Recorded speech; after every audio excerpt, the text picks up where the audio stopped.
Welcome back to another episode of Father Time with D'Amico and Blair, a podcast where dads talk about balancing fatherhood, relationships, careers, and passions. I'm D'Amico, the resident dad to a wackadoo toddler, and this week, baby girl was in the hospital. It was a rough week. It was a rough week. Yeah, I was praying that you guys pulled everything through. I'm glad everything happened for the best, and all parties are good. Everybody's safe. Everybody's straight. Yep, everyone's good. Nice. Yeah, and I'm playing partner, host of the Your Country Cousin Blair, aka Sir Winnie, father to a 7-year-old. Shit, 8-year-old.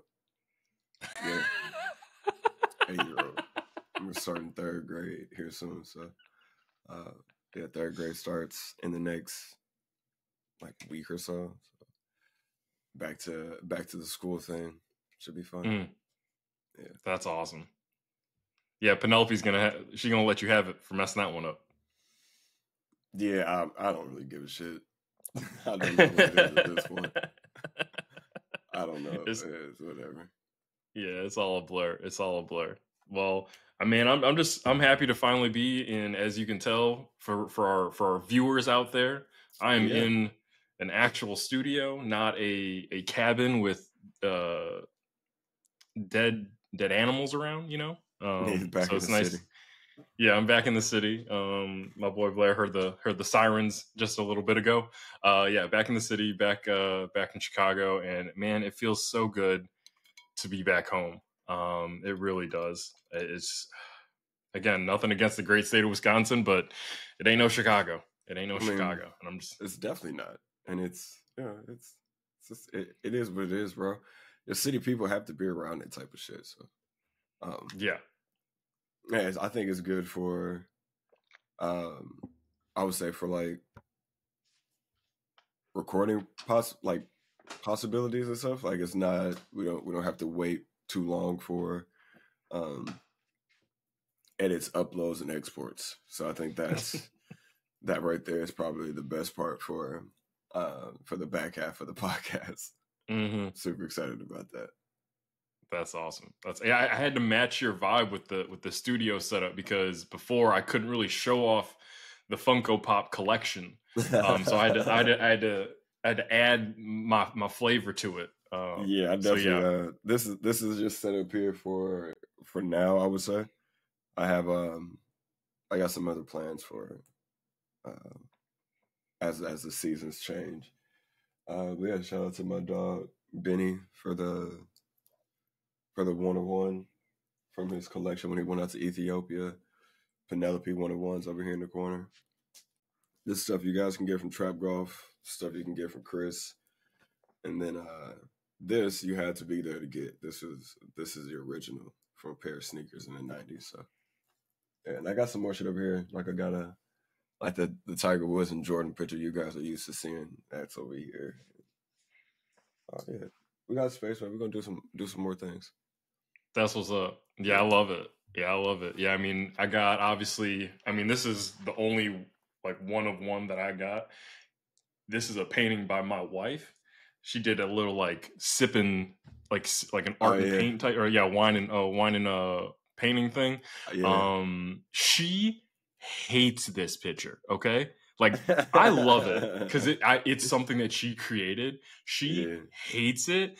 And it has traveled with us since we've been together. And she's like, let me just throw that away. I'm like, no, I want it in this room, or I want it in this room. I'm like, I'm gonna have it in my little office. And she's like, well, where are you gonna put it? I'm like, I don't know. And I just showed it to her today, and it's right behind me. So it's in every shot that we're doing. Yeah, she's gonna have to fall in love with it now. Exactly. Yeah, and then we got I'm getting used to where the pointing is. Shout out Brandon Ricketts, circa 2022, right there. Like my man Blair said, get the Trap Golf prints at Trap Golf. Use that Follow Time Pod promo code. Little Sundays. Shout out Frito. Just went to my first volleyball tournament. I was like, all right, let me add some stuff to the backdrop here. So, but yeah, just happy to be back in a new chair, new place. Same old Father Time. Let's get it. For sure. Speaking of, I guess the break that we had, in between, I would say in between recording episode 1 and 2, how was the transitional move, and then getting back to the city, and then having all of your things easily accessible. You got some packages from some pretty cool people. And again, like, speaking of Daniel, you had a chance to see Daniel in his element. So kind of like touch on all those, being back in the city, how the move was transitional wise, and then your first AVP event. Yeah, so full rundown of the summer break. Obviously, we were expecting to be in a different place. Something just kind of fell through with that. But by the grace of the universe, we are still here in Chicago, in Hyde Park, and we love the new place. Got a little backyard, place for AR to create some childhood memories. But getting back to the city was huge. Like you said, being able to easily access all the things that I need to right here, and without trying too hard, is something that I took for granted. Like, to be out in the sticks, like, you forget how easily accessible things are in the city. But yeah, shout out the lovely folks at Broccoli Country Club, as well as Wink. They sent a couple of care packages, as well as Antoneo Golf. They sent a couple of care packages my way. Yeah. So yeah, they definitely hooked it up. And I mean, right now it's Trap Golf Cup, but I mean, I got Wink on deck, so it's good. Like, I'm not gonna lie. Like, after hearing you talk about it, and that THC taste that you were talking about earlier, I don't taste it. Like, it just tastes like a seltzer, and it tastes delicious. The thing that we mix everything with here in this house is lemonade, and a splash of lemonade goes a long way with any one of the flavors that they've provided us.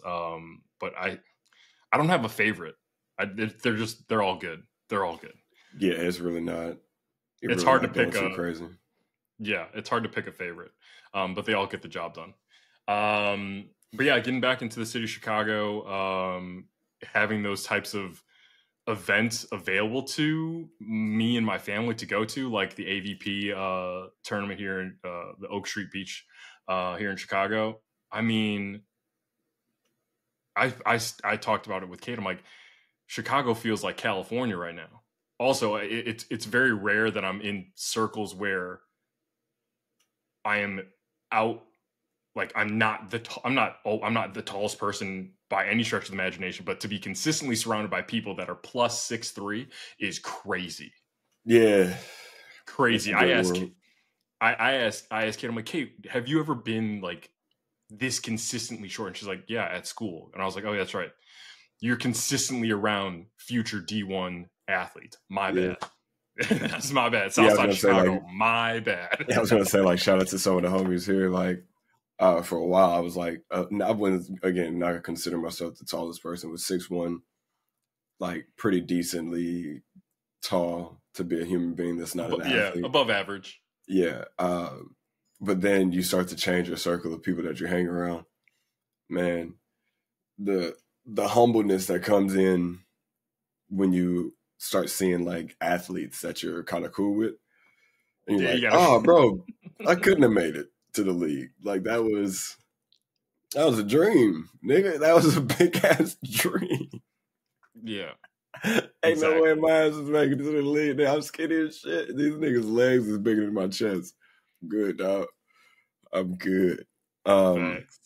Yeah. But no, that's awesome to know that you guys are back in the city, man. And also, from a West Coast resident, it's kind of dope to know that Chicago is opening up itself to be more like the West Coast, a little more inviting. We would hope it's a little bit more inviting. Yeah, man, that's phenomenal. How was so AVP is like a new volleyball league that's starting, right? Yeah, I saw something about that. It's like a new league that starts in a couple weeks. By the time this episode airs, that'll probably be their first week, if I'm not mistaken. Yeah. And then I want to say the episode when we had Frito on, he was talking about a completely different league. So I'm not sure if that was the one that he was talking about. But yeah, they got like it felt the way that they were hyping it up. It felt like if the PGA sponsored the Live expansion, that's what it feels like. Because AVP has a league that's spinning off of still AVP. But it felt like it was like a tournament where I think they're starting in Miami, and then jumping around to different places, and then their championship is back in LA. But I'll be tuning in for sure to see some Olympians up close. I forget his name, but he played for the US, was a basketball player, played in the NBA, and then transitioned to so I saw him play, and I was like, that's dope. Like, and then on the women's side, I saw I'm very new to the game, so I don't know their names, but they won the silver medal in beach volleyball, and I was like, Kate and I were just both in awe of the athleticism it takes to just get up on some sand. Like, that's crazy. I told Kate, I'm like, either my plantar fasciitis is going away or getting so much worse. If there's no in between.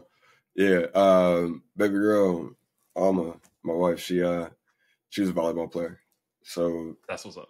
Watching the Olympics this past summer, that was one of the things that we watched consistently and very heavy was beach volleyball, sand volleyball, whatever the fuck they want to call it. But watching those people go to work in the sand is crazy because there's no actual base. I would say there's nothing to actually fucking bounce off of. Yeah. You know what I'm saying? There's no place to explode. I wouldn't say concrete because that sounds stupid, but that's concrete. You know what I'm saying? Like the sand, that shit moves every time that you step on it. So to see them like dig all the way in and still get, 5, 6, sometimes 2 feet off the ground, 5, 6 inches, 2 feet above the net, excuse me, and phenomenal stops and spikes and kills and all this shit. It's like, yeah, I think the thing for myself is when I look at that shit is like, if volleyball and like swimming and gymnastics was more of a not frowned upon thing or even like a thing that you get made fun of in our community for like young black men, imagine what the U.S. Olympic team would look like with the little the little homies who down in Florida who just flip just to flip. Yeah.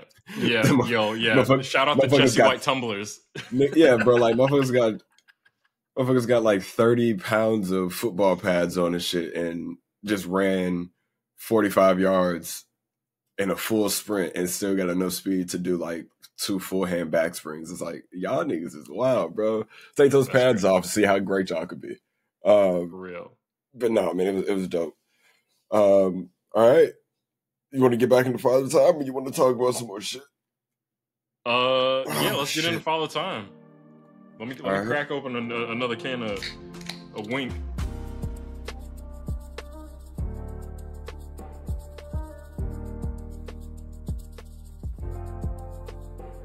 So, Blair, I want to bring in a new concept to Father Time. Every week we have a guest. They are able to bring us their top 5 fictional fathers. Knowing that was really that topic was the catalyst to this podcast. I feel like there are some fictional fathers that are being left on the bench, and I'm like, I want to show all the fictional fathers some love. Some good ones, some great ones, and then maybe some not so great ones, some cautionary tales. So I figured, like, hey, let me bring one. Every week we don't have a guest, I'm gonna bring you a fictional father that just hit home. This week I'm actually gonna I'm gonna start off with 2 because it all comes in the same boat. Shout out Ted Lasso, just got cleared for a season 4. So I'm pumped for that. So with that, I'm bringing you 2 fictional fathers from Ted Lasso's world, Mr. Obasanya and Higgins. Okay. Those are my fictional fathers of this week. I love Mr. Obasanya just because of the fact that we get to see how good of a dad he was, even not on camera. Like, just the relationship he built with Sam, of like him checking in, like, hey, like, you did a great job, or kind of giving him a lesson of like, hey, you really shouldn't be promoting that oil company on your chest because they're doing Yeah. this type of fucked up shit back home. And for Sam to be like, oh yeah, you're right, and like he makes a stand off of that.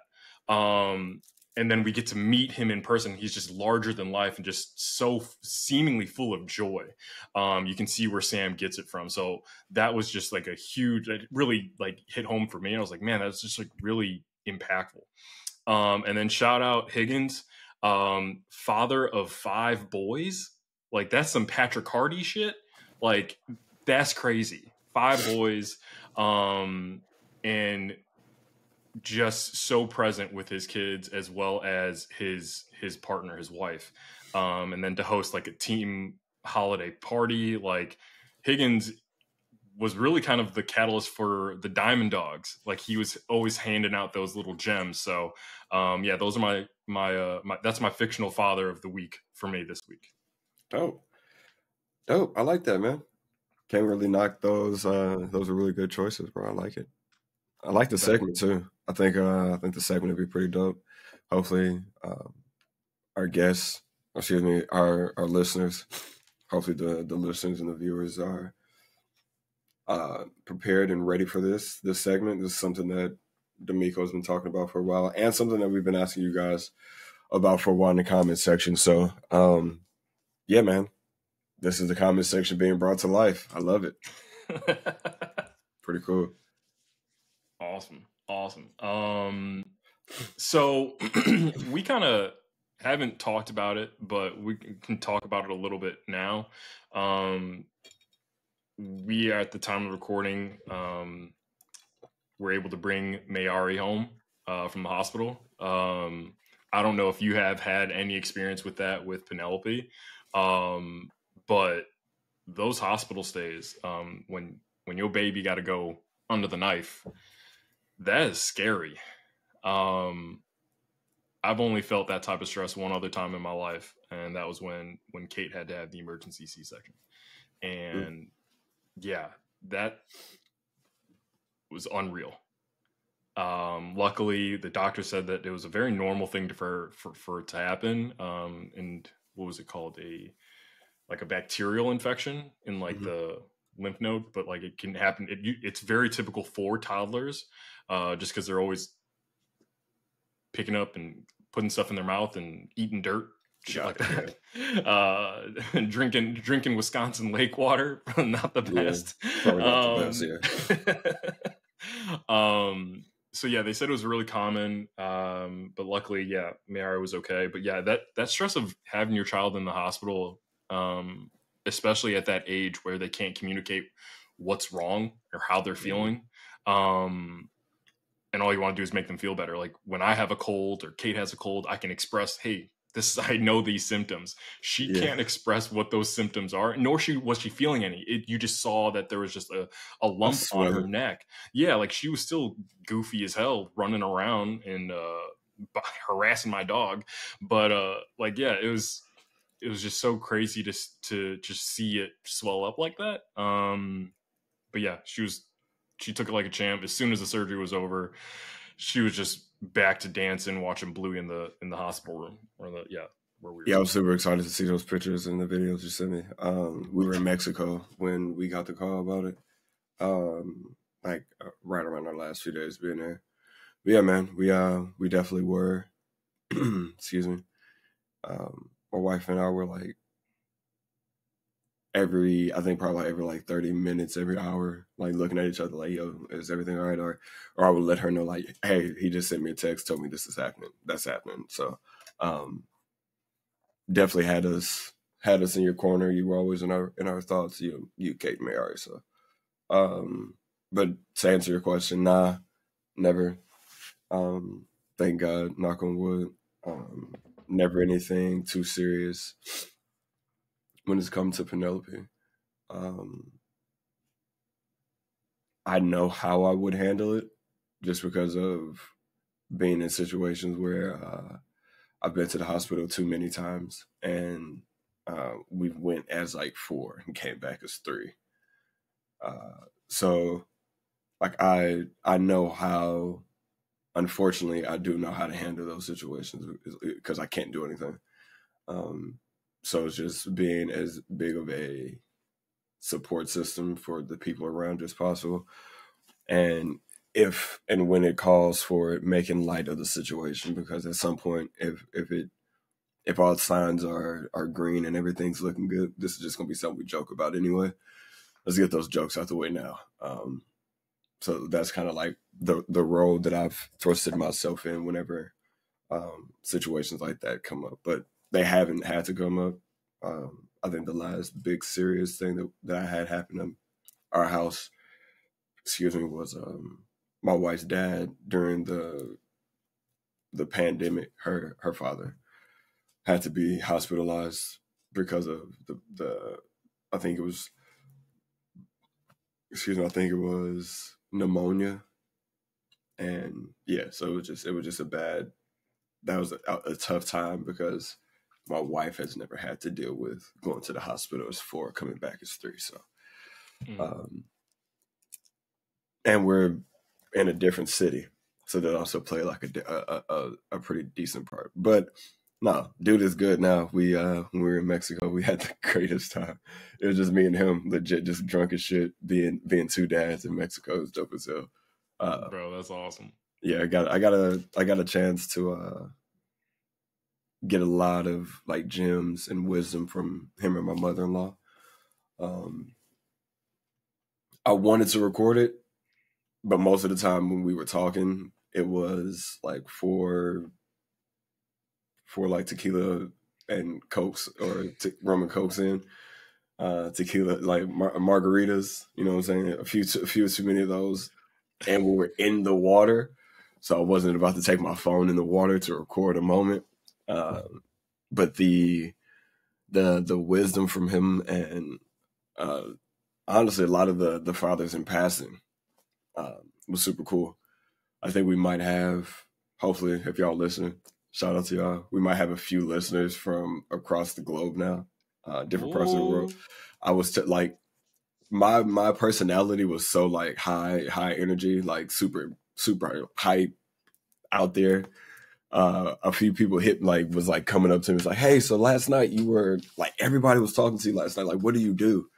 And I was like, I'm a podcast host. And they're like, "Oh, really? So like you have like a famous podcast?" And I was like, the first night it was like, not that famous. And then the second night, because I was like drunk, I was like, we're building up. Like we got like a small following. A lot of these people just like, fortunately have seen some of my videos. So I had people taking pictures with me,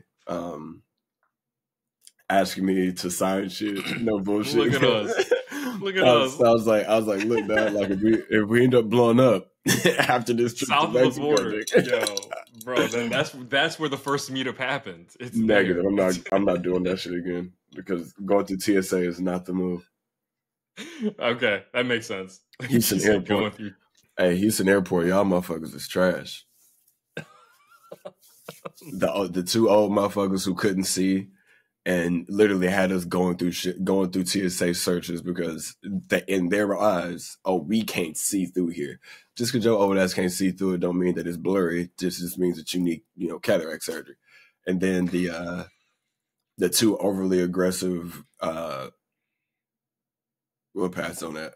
I'm gonna say it, but I'm gonna edit it. The 2 overly aggressive lesbian women who don't understand the difference between motherfuckers speaking with authority and motherfuckers talking at you.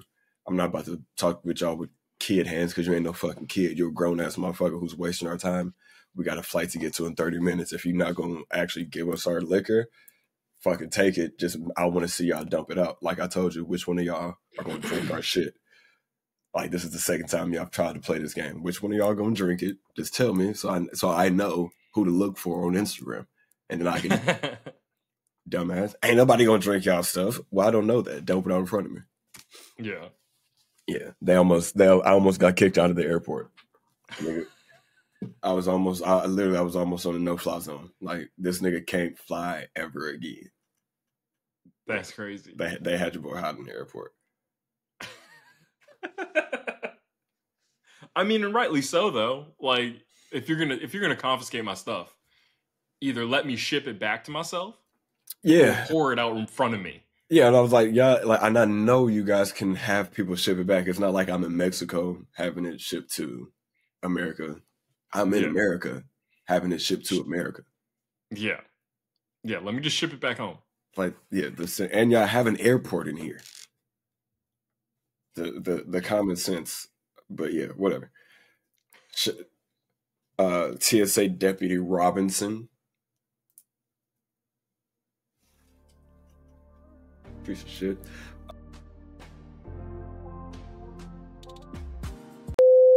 Whoa. Hold up just a second. Before we dive any further into the episode, we got to take a quick moment to thank you, the amazing Father Time fam, for tuning in. We seriously appreciate you hanging out with us and exploring the wild world of fatherhood as we try to balance it with relationships, careers, passions, and all the glorious chaos that comes with it. Now, did something we discussed today spark a question or maybe even a personal story that you'd love to share? Don't be shy.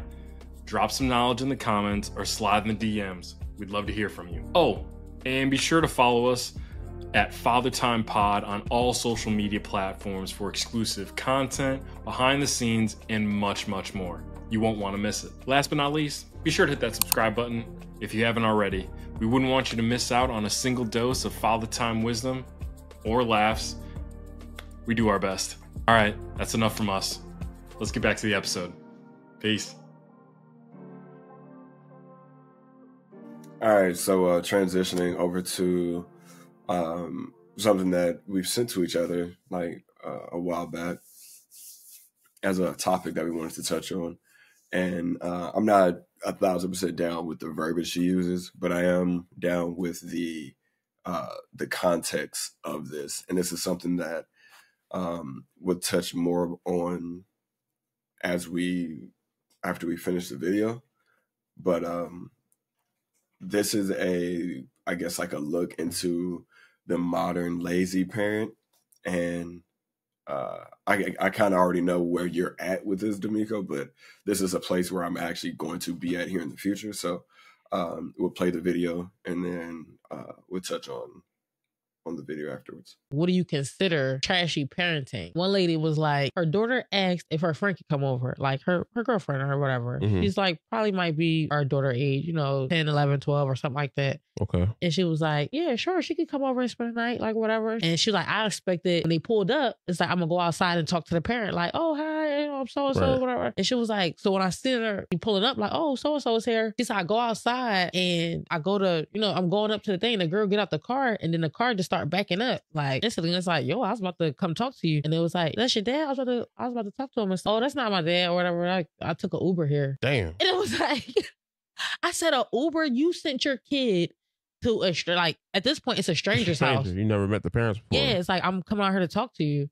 So it was like, you sent your kid to a stranger's house in an Uber with another stranger? Are you okay? So yeah, shout out to the Parent Trap Pod for that like snippet. And it does bring up a lot of questions. It's alarming points. I know growing up, my mom was not about us going to anybody's house, whether we knew them or not. Church folk, like I remember like crying, my brother and I crying because my mom wouldn't allow us to go over to somebody who's my best friend, was my best friend, growing up, one of his places. And I was like, bro, why the fuck not? Like, his mom. You see his mom and his dad. We go to church with him. Like, why can't we just go to his house and spend the night? She was like, nah, because I don't know how people live. Like, it's not about to happen. Y'all can have a sleepover here because I know what happens at my house. So it took a very long time before I had a sleepover. But my mom but my mom was one of those parents who vetted. Like, she was overly cautious. And I think now a lot of parents seem to have lost that. And it's scary to me, the thought of it, because I watch the videos. I see the articles, read the news, where it's, children get abducted by, or, child goes missing broad daylight. Like, you can walk inside of any Walmart and still see kids missing, like missing picture children. Have you seen me type it? And it's on the wall, my nigga, like half the wall of Walmart. Bro, we can come back to that statement alone. Because I've been inside a Walmart. I had never seen it, but when we were in Wisconsin, right by the bathroom, yep, right there, wall of people, and and my kids, babies, young kids, have you seen me? And I was distraught after that. I told Kate, I was like, they're missing, and it's not just one or two people. Like, there's a lot of kids missing. 70 fucking kids missing. And then it's bad when you look at it and it's like those babies that were missing when they were babies, they got fucking pictures of them like, this age progressed picture, 27 years. So this person's now 38 years old. I'm like, oh, but that motherfucker went missing before I was born? That's crazy. The year I was born, you went missing, bro, and you still not home? Like, the fear of allowing my kid to go to public school, my nigga, like, I go to her school and I'm not nice to people because I want them to understand, like, yo, if anything happens to at least that child, her daddy is going to be the dude that we got to call the cops on. Like, we can't call the cops on the people who actually did some shit wrong. We got to call the cops on her dad to make sure he stops so the cops can try and do their job. And I've let all of her principals know that. I've let her teachers know that. There's volunteers that just get to go to the school and volunteer, which I've like questioned that a bunch. Talked to her mom about where it's like, yo, one of us needs to be at the school every day for lunch, just to like make our presence felt at the school. So, but it's like, it's a crazy, fearful thing because Penelope is going to be like, she is a social butterfly. She is her dad. So she's going to be one of those kids who wants to go and has a sleepover, or she's going to be one of those kids that wants to have a sleepover at our place. And we kind of talked about this last episode. I'm not a fan of people in general. So I'm not going to want to be friends with your friends' dads or friends' mom because you want to sleep over here because you want to sleep over there. Like, and I have to feel like I have. So it's like, it's a weird, odd place to be in because I want Penelope to enjoy life and see things and be able to have these things, like these memories and shit. But also, like, you guys have heard me say it on this podcast before, like, I'll flip the world over for that nigga. Like, I'll burn this bitch down. Like, there's nothing that would stop me from being, what's that dude's name? Who plays Wolverine? Hugh Jackman. Yeah. In the movie where his kid went missing. Nothing. Oh yeah. I remember I would entrap you. I would never watch that movie, but yeah. Yeah, I will entrap you in an abandoned apartment complex that I own and torture you for days until you tell me where my kid is. I'll go missing in place of my child before I will see my child missing. Like, so I guess like with that whole soliloquy and the video breakdown, as a parent who, again, you just kind of went into the hospital situation, that's a little fear. The like another thought that could happen is, how is your, I guess, like, where are you at when it comes to allowing Mayari into spaces like going to friends' houses, or even hell, even going over to a relative's place? Because right now for us, it's either I watch my child, like me and my wife watch our child, or her mom and her mom's boyfriend do. There's no babysitter. There's no middleman. So we kind of handicap ourselves in the sense of not being able to go out and do shit. So like, do you feel like you guys would be in that same boat, or would you be building that trusted relationship with somebody now? Like, that's a great question. That's a very good question, because the closest I have to that is when we brought Mayari to daycare. Like Yeah. we dropped her off with a stranger. Like a complete stranger. Like Yeah, they for sure. lived in our building. Like we lived in the same building. It's like an at-home like babysitter daycare situation. It was like you don't know.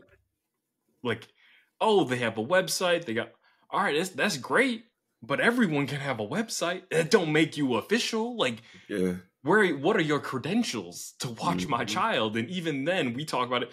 Trust, but verify. Like that is a very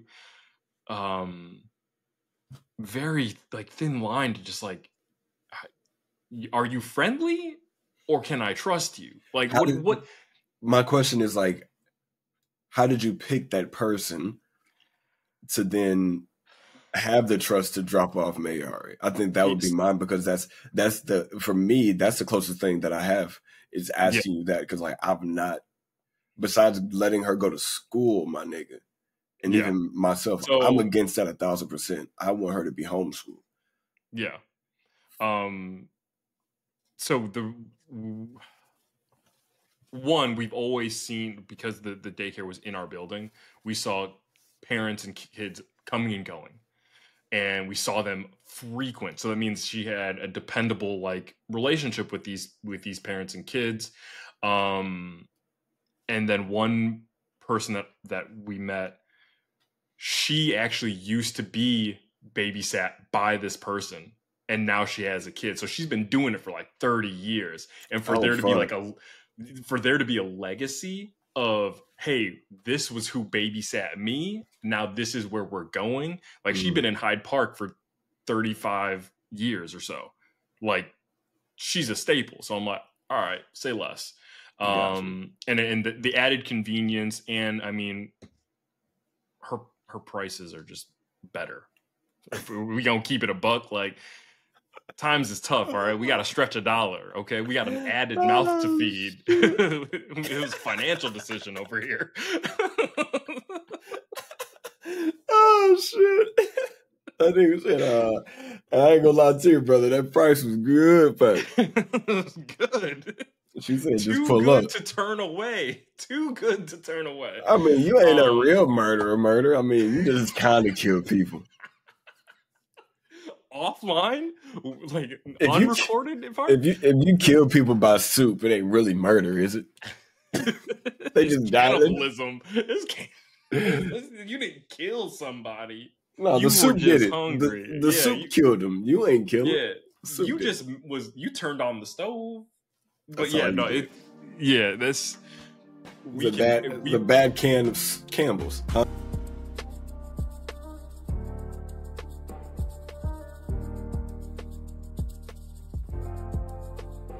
Like you said, the price was right, so we took a risk. I mean, I know at least where you at, right? So exactly. We live in the same building, and I'm like, if I can hold you hostage until I get my baby back. Let me switch like that old movie. The first time we dropped Mayari off, I was all day preparing myself mentally. I'm like, what if we go up there and the apartment is empty? I'm like, because you know me, I think my baby is the cutest baby in the world. I thought people were going to steal her from the hospital when she was born. Yeah. I thought they were going to steal her from the hospital when we were there, which is why both of us stayed at the hospital. So I was fully prepared. I'm like, what am I going to do if I knock on that door and the apartment is empty? Like Will Smith in the living room, empty. I'm going to lose it. But yeah, that's crazy. But going back to letting like that whole sleepover thing, like we talked about it last episode. I want to be the home that families feel comfortable with, but I'm sorry, but like I'll tell Mayari, like, do not ask if you can have a sleepover if I've never met the kid or their parents beforehand. There's an interview process. There's a vetting process, like your mom was saying. I don't want to just do research and know that, hey, we go to the same church. We live around the block. No, I need to know how you are in certain situations so that I'm like, because I'm trusting you with my child. Like here, I can say, hey, My wife is CPR certified. So at the bare minimum, we gonna be all right on that front. Your heart beats high. Exactly. If you can't tell me that you're CPR certified, like you can't protect my child if something like, because kids choke on shit, like food go down the wrong pipe, like children. Pizza parties, they children. Things are choking hazards. They talk and eat. They run and eat. They just don't know how to do anything in rhythm until they become an adult. And some of y'all still don't know how to do shit in rhythm. Facts. No, like for myself though, bro, like I feel you, dog. I'm the same way. It's like my house is, I feel like my house would be the best house to go to. Ex-military, so I'm gonna be able to protect in more than one way. We're good on that front. It's just like, and it's, I'll be saying this all the time. Like, it's not like, I'm not trying to say it in a bad way. I'd much rather be a warrior in a garden than a gardener in war times. Like, it's a difference. And I think the biggest thing is, what are you prepared to do to protect your family? And I would do that for my child's friends if they're your friends. And if you're coming to my house, you're now my baby. Like, now you're my baby. And now I take on that role of protecting you as if you came out of one of ours, right? So you with that knowledge going in, you then have to know that like there's a 50% that I need back from you. So like when it comes to times where I'm like, all right, we need to do this, we need to do that, we need to do that, there's no conversation back and forth. There's all right, that's something that we need to do, because it opens up all these other avenues. And I hear myself in people who like to critique mine. And when I say that, I don't mean like my way or the highway, because it's never that way. I mean it in the sense of, if the lights are flashing, there's a time for leadership to step up. And sometimes we don't question leadership. We just go along with the flow. Whether you think the leadership is wrong, right, or indifferent, if that's the confident voice leadership, we just follow that. And hopefully we'll, especially if he hasn't fucked us up in the past, we know that it's going to be a good choice to follow him in the future. So that's what I mean. Because I can hear a lot of people like, oh my God, he probably be telling his wife what to do. Nah, that nigga's a whole grown ass Mexican woman.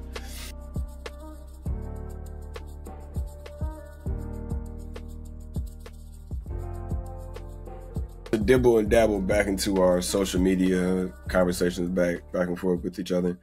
And this is kind of going off of Instagram video we've sent to each other, and then also a video that the Colorado Buffs and Coach Deion Sanders put out themselves. Deion Sanders brings up a few of his players who are expecting fathers, and he creates a bank account, so like a trust for their children. And it started off with 2121, so $2,121, and they're gonna add more money as the players go along, the bankers and all that stuff, blah blah blah. And in his conversation,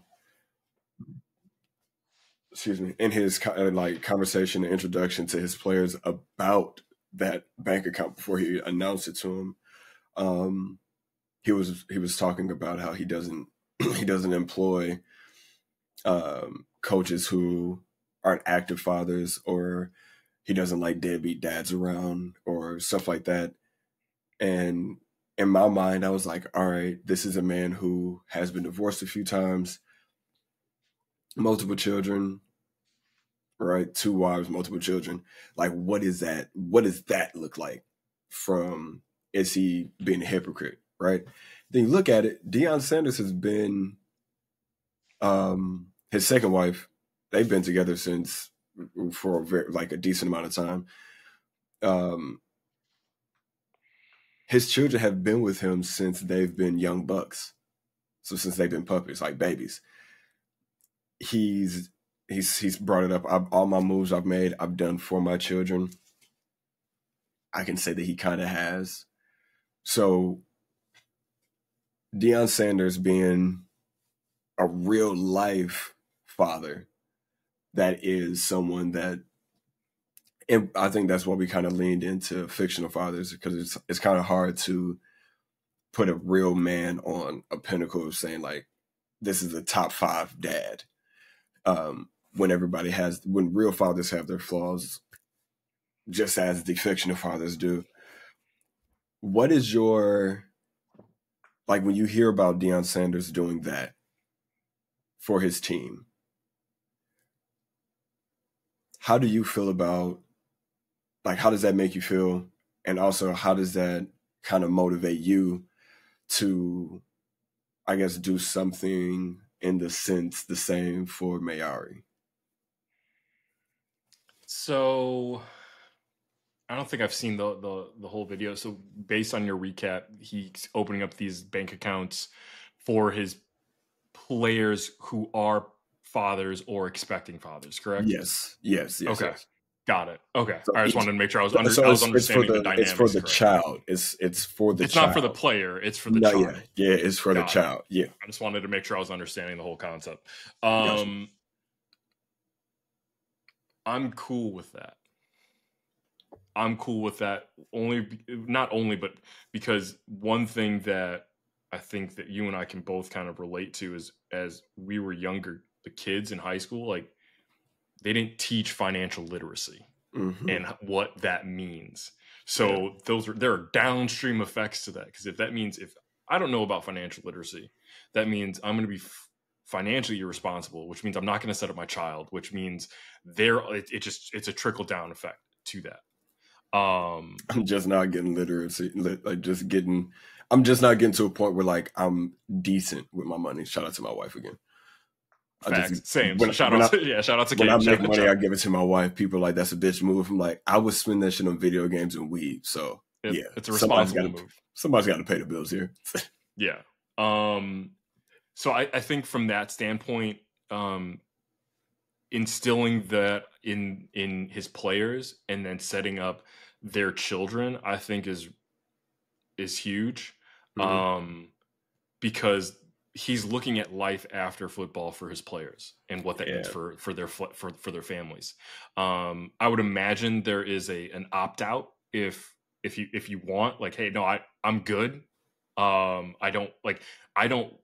would imagine there's some conversation between player and coach. I'm like, you just can't all of a sudden put something in my baby's name. Like, you don't have their information, so I'm not just going to give it to you. So like, I'm really interested to know the legal side of the relationship. Yeah. I'm just more curious, not to point anything out, but just to understand the dynamics of the moving parts of that. Of, hey, as a parent, you're my daughter's coach. You're setting up a bank account in her name with money in it. That's great. I think that's beautiful. Or no, you're my coach and you're setting it up for my child. Sorry. That means I have to give you her social. Or are you are you giving me a check where I'm opening up this bank account? Like, how much of your hands are in it, Deion? That's what I want to know. Really, I think for myself, I think like it's I think the bank, it's like Deion Sanders is so if you look at the what do you call that when you talk about it financially? If you look at the ecosystem that Deion Sanders has created, excuse me, in Boulder, right?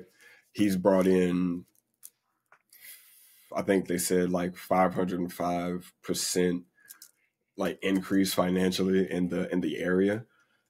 So it's the banks that are around there. One specific bank is a trust bank, and they want to be able to help it out, right? So I think how that works out is the bank is like, we have this set amount of accounts that we're going to open up for you guys.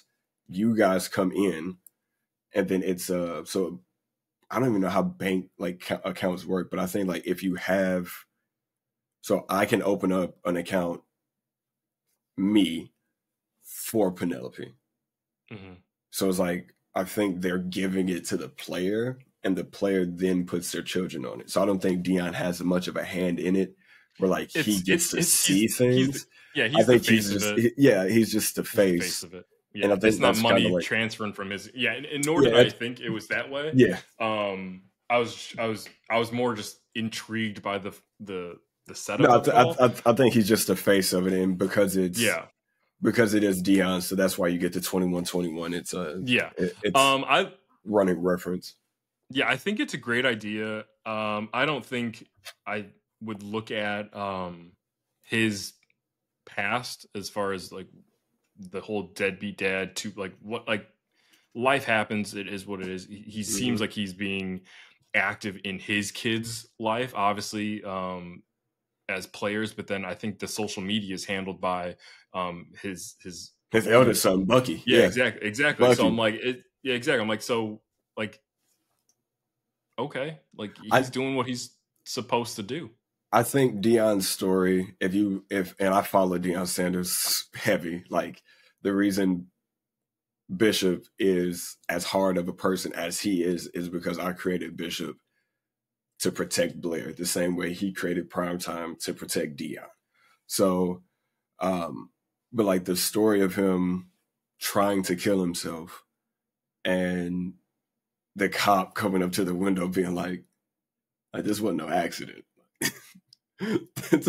Like, I know this wasn't no accident. So his redemption story, if anything, should be one that should be like admired and studied as a case for men like myself who have fallen as a father or fallen while being a father and trying everything and doing everything in their power possible to become a good image. Penelope will only know my failures as a dad if I want her to.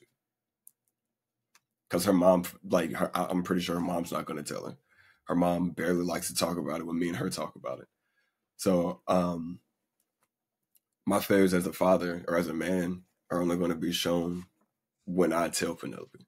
So I think Deion Sanders and his growth as a man, and then also not just for the young men who have the children in that room, but the guys who didn't have the children.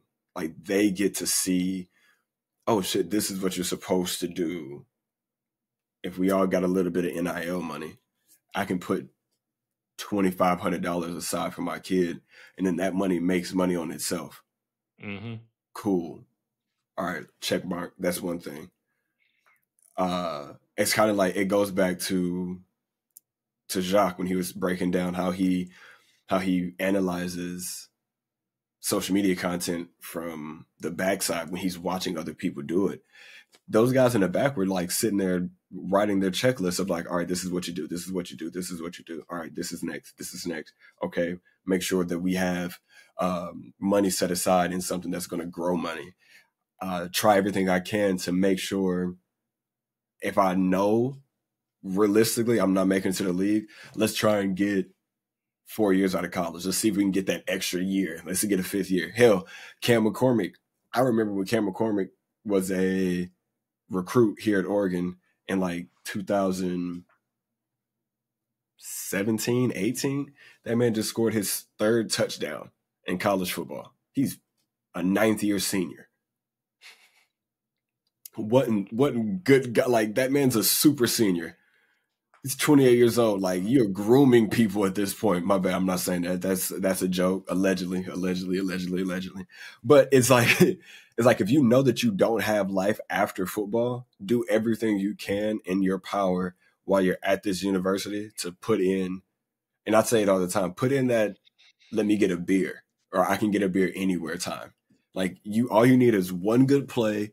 You need to be a hard worker, good grades, like academic type guy, and then you can go back to whatever university you went to and get a beer. It's such and such. I got drinks on me. If you can do that, then you know for sure. And I'm saying this because I've seen it. Kenyon Barnard, LaMichael James, DeAnthony Thomas. Their businesses in the city of Eugene, because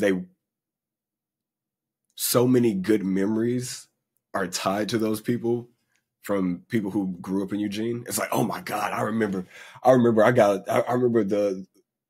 the Ducks went to the national championship, we were this close to winning. Oh man. Oh, my life was so great then. Here, take $10,000 to Michael James. Open up that burger joint.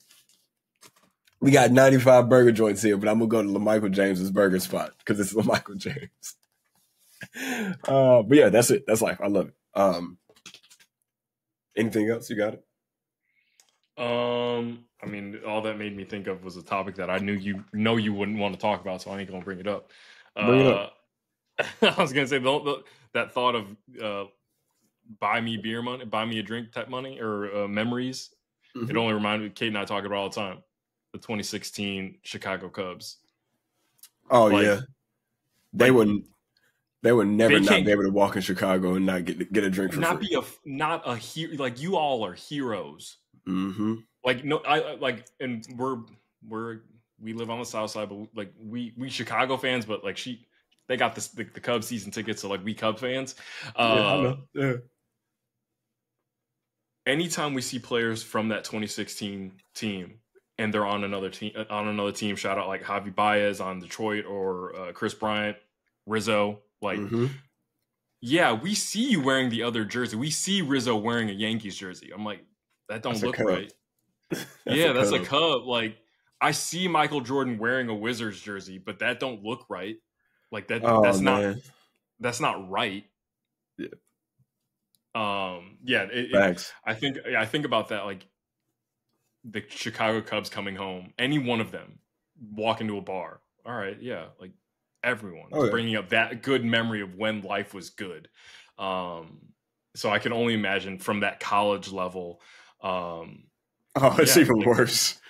Like, those niggas are cult fans. Yeah, like I think about the towns that don't have professional teams. So like I don't. Kentucky. Don't. Yeah, I was gonna say Oregon and then Kentucky. Like Nebraska. Kentucky only has Nebraska. Yeah, so like Iowa. Shout out like those types. Like Midwestern states. Yeah, that's all y'all got. Yep. So y'all are like the top. Like I remember, like, 'cause my mom lived in Lexington, so from 2009 till just right now, she's lived in Lexington. That's a good run of UK basketball Coach going on right there. Exactly. Some good runs there. Mm-hmm. Any one of those people can come back and be like, yeah, this is it. Yes. Yeah. It's I can only imagine. In football's crazy, bro. It's a great thing. It's like Nebraska being one of those states that doesn't have much in the sense of entertainment. When Nebraska football is going on, they are the biggest city by populace because there's like 85,000 people in a stadium. That's crazy. Yeah. Speaking of football, you guys know that we kind of had our fantasy football league start. We drafted on the 1st of September. Dope draft. Shout out to all the guys that we have in our league. Every person that we have: Trent, Jason, Brandon, Jake, Christopher, Daniel, Mark, Michael, D'Amico, and myself. A great initial group of men to start this inaugural fantasy football draft and the inaugural Father Time Discord. So we'll go over here with my homeboy D'Amico's team first. He has a very Bear-centric team, the Bear necessities. He has Patrick Mahomes as his starting quarterback, DeAndre Swift, Tajay Spears, Amon-Ra St. Brown was his first pick, I think. Devontae Adams, George Kittles, DJ Moore. You got the Bears defense, Jake Elliott, Jake Ferguson, Caleb Williams, QB1, DeAndre Hopkins, J.K. Dobbins, Chuba Hubbard, Jerry Jeudy, and then Adam Thielen. What was your thought process going into your draft? Bear down. There we go. Bear down. Bear down was the thought process. Clearly, I just showed that I watched Netflix, the receiver documentary, and then I watched Hard Knocks. Clearly, that shows you, my team shows you that that's what I watched, and those are the players I'm pulling for. Yeah, and obviously, I mean, you can't not pick Patrick Mahomes. Obviously, I mean, I was so close. as I was getting ready to make that pick, you're like, I was obviously tuned in. For those that don't know, my boy Blair has a Twitch, so like go check him out. I was watching the stream. And you were talking like, if this guy is still on here, I'm going to pick him. I'm like, well, there's only one person he could be talking about. Yeah.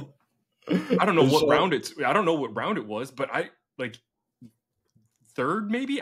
Might have been my third round pick. Patrick Mahomes was still on the board. I had to pick him. Yeah, I think so. Hold on, let me see. You drafted him 5th round. 5th round? Patrick Mahomes still on the board? Yeah.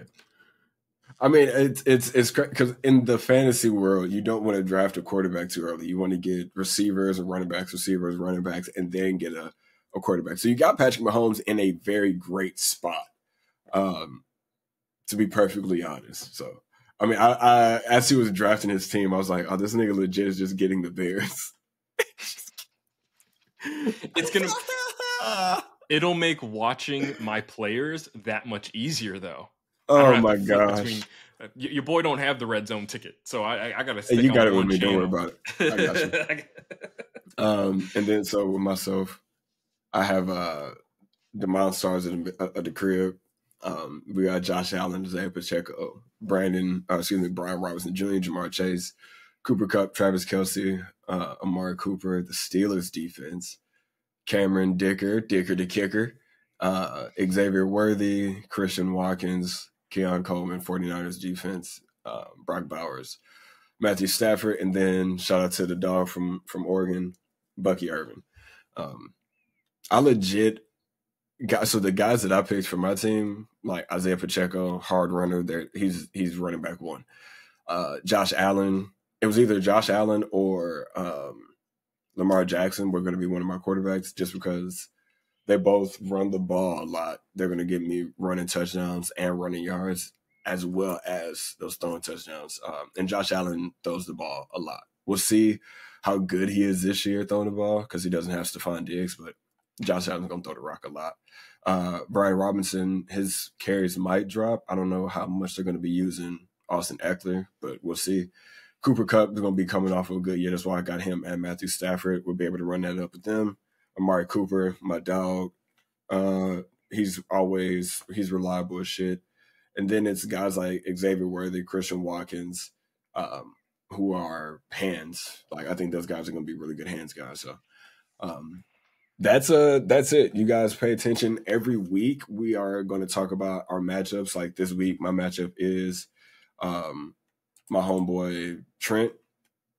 In week 2, I have D'Amico, and this week D'Amico is facing who is that guy? What's his name? Jason. So you're facing Early Boys Golf. So yeah, that'd be fun. So, and we'll be able to talk about that because Trent is an actual friend of mine, so I'll be able to get him on like a FaceTime call. We'll be able to talk shit to each other. And then Jason is one of our day ones when it comes to the Father Time following. So we'll be able to get him on and chit chat with him. Who knows? We might be able to bring the guys that we have matched up. We might get them on. We might get the guys that we have for our matchups each week on an episode if we can, just to like kind of go back and forth about what we think is going to happen. Might not. We don't know. But yeah, man, D'Amico. Back in the chair, bro. We're back at it. Season 3. Football season's in full swing. You got the big projector for it. We're going to be in the Discord with Red Zone. So for the people who have the Discord, if you're watching and listening right now, you already know that you can pop in. But to the people that we invite in, you guys will be able to watch the Red Zone with us every Sunday. Yeah, man, it'd be fun, bro. Real fun. Anything else you got? We'll talk about some of the stuff from Mexico next episode. Next episode, got it. No, man, that was it. I'm just new studio. It's just, man. I like the new studio too, bro. It's nice. It's a good look. It took a minute to set up. Like if I showed you everything on this side of the room, though, it's just boxes. It's just boxes. I've seen it. You don't got to show us no more. I've seen it. Yeah. All right. Well, that's it, man. Yeah, man. Well, as we say always, man, you guys could have been anywhere in the world but decided to watch the podcast or listen wherever you were. Thank you all for being here. You could have been anywhere else. Make sure that you guys follow along on all streaming platforms, anywhere that you get your podcast, whether that's YouTube or one of the major players, Spotify, Apple, shit like that. Tell somebody that you love them because we love you. I am your play partner, host of your country cousin, Blair. This is my homeboy, D'Amico. Love y'all, man. Peace.